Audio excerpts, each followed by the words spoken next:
Hello everyone, नमस्ते प्यारे बच्चों। आज का मेरा टॉपिक है खाता बही, जिसे अंग्रेजी में लेज़र कहा जाता है। आज मैं आपको बताऊंगी खाता बही क्या है, खाता बही के अर्थ एवं परिभाषा।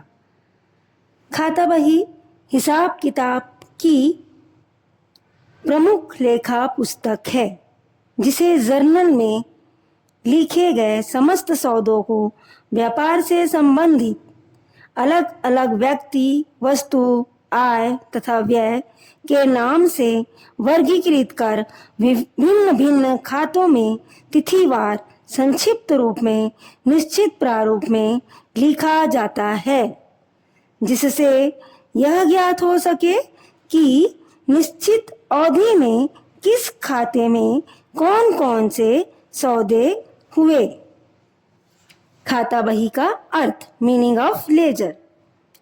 जर्नल में सभी व्यापारिक सौदों का लेखा करने के पश्चात लेखा कर्म के कार्य की दूसरी अवस्था खाता बही में इन लेखों को श्रेणी विभाजन कर लिखना होता है।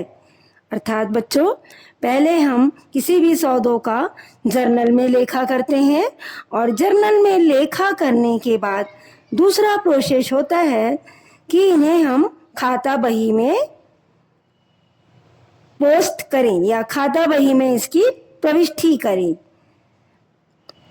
इन लेखों को श्रेणी विभाजन कर लिखना होता है। लेखांकन की भाषा में खाता बही में जर्नल से व्यवहारों में लिखने की कला को खतानी या पोस्टिंग कहते हैं। जर्नल में सौदों से संबंधित प्रत्येक व्यक्ति, व्यक्तिगत, वास्तविक या नाम मात्र के खातों का खाता बही में एक पृष्ठ पर खाता या अकाउंट खोला जाता है। उसके पश्चात उन खातों से संबंधित एक निश्चित अवधि तक के लेखे तिथिवार इस खाते में इस प्रकार लिखे जाते हैं कि उस खाते में उसी से संबंधित लेखे रहे। अर्थात बच्चों, यदि हम क्रय खाता बना रहे हैं तो क्रय से संबंधित सारी प्रविष्टियां क्रय खाते में की जाएगी।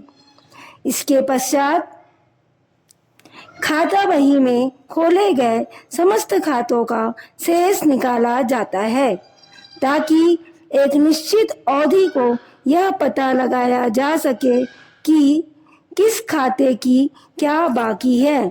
प्रारंभिक लेखा करने से समस्त सौदों का लेखा तो हो जाता है, किंतु यह स्पष्ट नहीं हो पाता कि अवधि विशेष में व्यवहारों की प्रकृति किस प्रकार की है। किंतु खतौनी हो जाने के पश्चात यह स्पष्ट हो जाता है कि किस खाते, किस व्यक्ति से कितना रुपया लेना है, कितना रुपया देना है, कितना विक्रय हुआ, कितना क्रय हुआ तथा विभिन्न व्ययों की स्थिति किस प्रकार की है। खाता बही हिसाब लिखने की प्रमुख लेखा पुस्तक है, जिसमें जर्नल में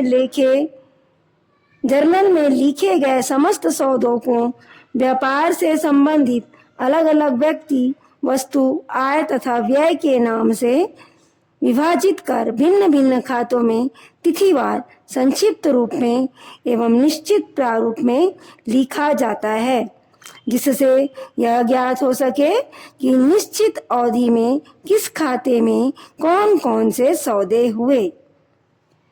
बच्चों, मैं अपने नेक्स्ट टॉपिक में आपको खाता बही की लक्षण या विशेषताओं के बारे में बताऊंगी।